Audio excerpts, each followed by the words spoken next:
और अब बात बच्चों के टीके रूपी सुरक्षा कवच की। तो कुल मिलाकर इस आयु वर्ग यानी 15 से 18 आयु वर्ग के बच्चों को आज टीकाकरण की शुरुआत हुई है। हमारे साथ कुछ खास मेहमान भी हैं, डॉक्टर्स हैं जिनसे हम बात करेंगे। साथ ही साथ अलग जगहों की हम आपको ये तस्वीरें भी दिखा रहे हैं। ग्राउंड से कुछ रिपोर्टर भी होंगे जो बताएंगे इस वक्त ये ड्राइव कैसे आगे चल रही है और आपके मन में जो सवाल है वो डॉक्टरों से जानेंगे। ठीक है, हमारे साथ इस वक्त डॉक्टर समीर भाटी भी हैं जो कि मेंबर वैक्सीनेशन कमेटी के हैं। सर, आपका बहुत बहुत स्वागत है। समीर भाटी साहब, ये जब लोग बच्चे पहुंच रहे हैं, वैक्सीन जब उनको लग रही है तो उनके लंबाई, उनकी वजन, उनका ब्लड प्रेशर, इनको भी चेक करने की बात आ रही है। क्या हर जगह ये हो रहा है और अगर हो रहा है तो क्यों हो रहा है? हाँ, देखिए, इस तरह के ये सब पैरामीटर लेने की कोई आवश्यकता नहीं पड़ रही है। बच्चों का स्पेसिफिकली मैं बात करूं दिल्ली की, तो हम तो सुबह से देख रहे हैं वैक्सीनेशन ड्राइव। पेरेंट्स में, अभिभावकों में भी काफी ज्यादा एक्साइटमेंट है और बच्चे भी काफी ज्यादा एक्साइटेड है। मतलब उनको लग रहा है कि नेशनल वैक्सीनेशन जो ड्राइव है, हम भी इसका एक पार्ट बन पा रहे हैं। ऑनलाइन रजिस्ट्रेशन काफी फास्ट, दिल्ली की मैं बात करूं तो काफी जो है तेजी से चल रहे हैं। इसके बाद वॉक इन भी काफी आ रहे हैं और बच्चे अकेले भी आ रहे हैं, बिना पेरेंट्स के भी बच्चे पहुंच रहे हैं, क्योंकि 15 से लेकर 18 साल का ग्रुप है तो वो बच्चे खुद अपनी आईडी लेकर यहाँ पर पहुंच रहे हैं। अभी तक हमने सुबह से जितनी भी वैक्सीन लगभग हमारे वैक्सीनेशन सेंटर में 40 के करीब बच्चों को लगी है, कोई किसी तरह का माइल्ड साइड इफेक्ट भी नहीं देखने को मिला। और बच्चे भी अपनी जैसे सेल्फी पॉइंट पे फोटो क्लिक कर रहे हैं, सोशल मीडिया पे शेयर कर रहे हैं। तो मुझे लग रहा है उन बच्चों को देख के बाकी और बच्चे भी आएंगे वैक्सीन को लगाने के लिए। बाकी किसी भी बच्चे के अंदर किसी भी तरह का कोई ऐसा सिम्टम देखा नहीं गया और पेरेंट्स भी काफी ज्यादा उत्साहित हैं। समीर भाटी साहब, ये ड्राइव, क्योंकि इसको लेकर कई बातें ये कही जा रही थी। एक सर्वे जो कि सीरोलॉजिकल सर्वे के अनुसार ये कहा गया था कि 70% बच्चे बाहरी संपर्क में पहले ही आ चुके हैं और उनके अंदर रोग प्रतिरोधक क्षमता बहुत अच्छी होती है, इसलिए वो ठीक भी हो जाते हैं। तो ऐसे में 30% जो रेस्ट हैं, उनको क्या टीकाकरण इतना जरूरी है, नहीं है? ये सारी बातें ये आपके जहन में भी आई होंगी। कई बार ब्लड का थक्का जमने, इस तरीके के रूमर्स भी उड़े हुए हैं। इन सारी बातों पर आप क्या जवाब देना चाहेंगे?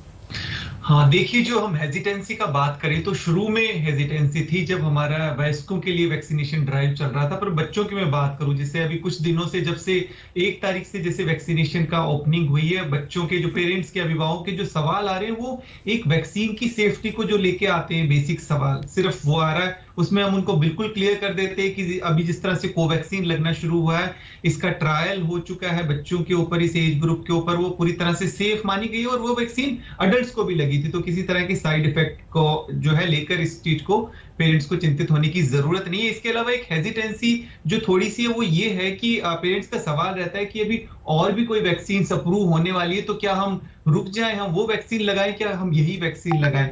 इसका भी उनको जवाब दिया जाता है कि इसकी एफिकेसी बहुत अच्छी है, इससे अच्छी एंटीबॉडीज बनती है। कईयों का सवाल होता है कि बच्चे को पहले से नेचुरल इन्फेक्शन हो चुका है कोविड, तो क्या लगवाएं? उनको भी बताते हैं कि आपको वैक्सीन लगवा लेना बहुत ज्यादा जरूरी है। नेचुरल इम्यूनिटी ठीक है, पर वैक्सीन भी उतनी ही जरूरी है। वैक्सीन लगाने के बाद जो उनकी इम्यूनिटी है और पहले से बेहतर होगी। तो ये सवाल है। और इसके अलावा काफी पेरेंट्स के सवाल है कि हमारे 2 बच्चे हैं जिसकी उम्र एक की 15 साल से कम है, दूसरा बच्चे की 15 साल से, तो उनको कहते हैं अभी जो अवेलेबल वैक्सीन है आप उनको लगा लीजिए। तो सिर्फ इसी तरह के ज्यादा सवाल है।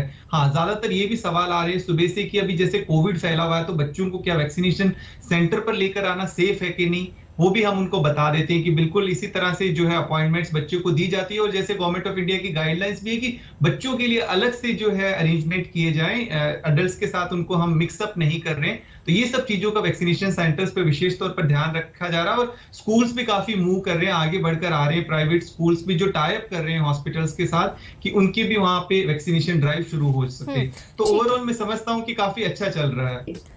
ठीक है डॉक्टर समीर भाटी, क्योंकि देखिए जहां एक तरफ ये भी कहा जा रहा है कि कई भ्रम है जिससे उबरना बहुत ज़रूरी है और ज़रूरी ये है कि वैक्सीन लगवाइए, क्योंकि वैक्सीन ही आपको सुरक्षित रख सकता है। लेकिन जब 15 से 18 आयु वर्ग के बच्चों को वैक्सीन लग रही है तो वहाँ पर आप जैसी जानकारी, लंबाई, वजन, ब्लड प्रेशर उनका वहाँ पर चेक हो रहा है, जो कि अच्छी बात है, डॉक्टर्स कह रहे हैं। लेकिन वहाँ पर फिट होने पर कंसेंट फॉर्म भी क्या दिया जा रहा है और ये किस बिहाव पे? लाइक अगर आप आधे घंटे बच्चे को कोई दिक्कत नहीं है तब ये कंसेंट फॉर्म भरवाया जा रहा है, या घर पर भी जाकर अगर कोई दिक्कत उनको होती है तो भी वो कहाँ संपर्क कर सकते हैं, ये सारी भी जानकारी उनको दी जा रही है? हाँ, देखिए मैं आपको बताऊं, जिस तरह से गाइडलाइंस है, गाइडलाइंस के अकॉर्डिंगली कोई हमें प्री वैक्सीनेशन इस तरह से कोई हमें वो पैरामीटर्स एज सच लेने की जरूरत नहीं है। हाँ, अगर कहीं पे ले भी रहे हैं किसी सेंटर में तो एक अच्छी बात है। और फिटनेस सर्टिफिकेट और बस हमें वही सारे जो अडल्ट हमारे जो वैक्सीनेशन सेंटर्स है, उसी तरह से पेडियाट्रिक जो वैक्सीनेशन सेंटर्स बनाए उसमें बस डॉक्टर की अवेलेबिलिटी और वो सब होनी बहुत ज्यादा जरूरी है। वैक्सीनेशन के बाद उनको आधा घंटा हम बिठाते हैं एज ए ऑब्जर्वेशन। बाकी और सच ऐसा गाइडलाइंस में नहीं है कि उनको कोई फिटनेस सर्टिफिकेट वगैरह ये सब अलग से दिया जाएगा। वो वैक्सीनेशन सेंटर्स अपने प्रोटोकॉल्स अलग तरीके से बना सकता है, पर इस तरह की कोई गाइडलाइंस नहीं है। कैनियन डॉक्टरों, आपका बहुत बहुत शुक्रिया जुड़ने के लिए और छोटी छोटी बारीकियों को बहुत ही बखूबी तरीके से हमें समझाने के लिए।